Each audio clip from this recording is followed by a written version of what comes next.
Kaixo, bideo honetan ikusiko dugu nola ebatzi bigarren mailako ekuazio bat, dugunean adibidez batuketa baten karratua. Orduan, hortarako erabiliko ditugu identitate nabarmenak eta horrek kalkuluak erraztuko dizkigu. Bueno, landuko ditugu identitate nabarmenak dira batuketaren karratua, kenketaren karratua eta batuketa bider kenketa. Goazen lehenengoarekin, batuketaren karratua. Hemen dugu batuketa bat, A-B eta hau karratura jasoa dago, bai? Bueno, nola batzeko dugu hau? Argi dago, hau egin halko zenuketela zuek, identitate nabarmena erabili gabe, egin halko zenukete A-B bider A-B, azkenean karratu honek hori esan nahi du. Baina gehiago tardatuko zenukete eta errezago da, identitate nabarmena aplikatzea, ez?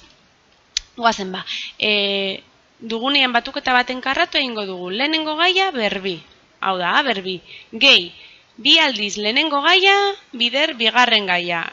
Bi aldiz A, bider B. Eta azkenik gehi bigarren gaia berbi. Orduan, lehenengo gaia berbi, gehi bi aldiz lehenengo gaia bider bigarren gaia, gehi bigarren gaia berbi. Goazen adibide praktiko bat ikustera. Imagina, izango genula, 5x gehi 3 eta hau berbi, berdin 0. Bueno, egingo genuke lehenengo gaia berbi, 5 isa berbi. Gehi, bi aldiz, bider 5 isa, bider 3. Hau da, bi aldiz, lehenengo gaia, 5 isa, bider 3. Gehi, bigarren gaia, berbi, 3 berbi. Eta hau da, berdin 0. Garatzen dugu hau, 5 isa berbi, 25 isa berbi, 2 bider 5 isa, bider 3, 30 isa, eta 3 berbi, bederatzi. Hau dena, berdin 0. Oso importantea da, hemen parentesiak erabiltzea. Ze akats ohiko bat da egitea 5 isa berbi da, 5 isa berbi. 5 ez berbi ez jartzea. Bueno, goazen ikustera beste identitate nabarmen bat. Kenketaren karratua. Hona hemen, dugu akenbe berbi. Orduan, hau ere egin halko genuke binomio baten biderketa bezala, akenbe bider akenbe, baina errazago suertatuko zaigu, oraingoan ere, goian egin dugun bezala identitate nabarmena erabiltzea. Zer ingo dugu? Lehenengo gaia berbi, A berbi. Ken, bi aldiz lehenengo gaia bider bigarren gaia. Bi aldiz A bider B. Gehi, bigarren gaia berbi. Bueno, orduan errepikatzen dugu, lehenengo gaia berbi, ken, bi aldiz lehenengo gaia bider bigarren gaia, gehi, bigarren gaia berbi. Adibide ikusten goaz, dugu kenketa hau, lau isaken bat, eta berbi. Berdin 0, bagoazen.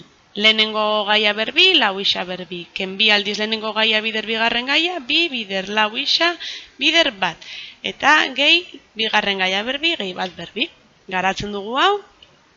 Eta dugu 16 isa berbi, ken 8 isa, gehi bat, berdin 0. Bueno, orain, ordezkatuko genituzke A, B eta C formulan eta ebatzi halko genuke erraz. Goian berdina, ez dut jarraitu, ze hori beste bideo batzuetan ikusi dugu eta ez da bideo honen helburua. Azkenengo identitate nabarmen ikusiko duguna izango da batuketa bider kenketa.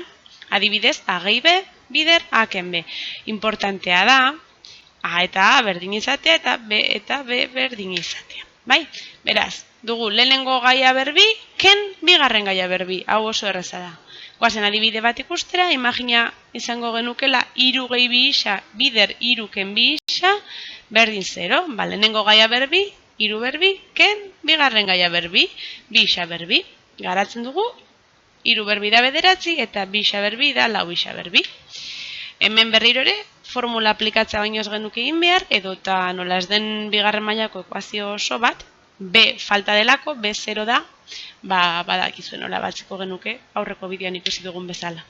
Bueno, argi geratu izana espero dut, ondo izan.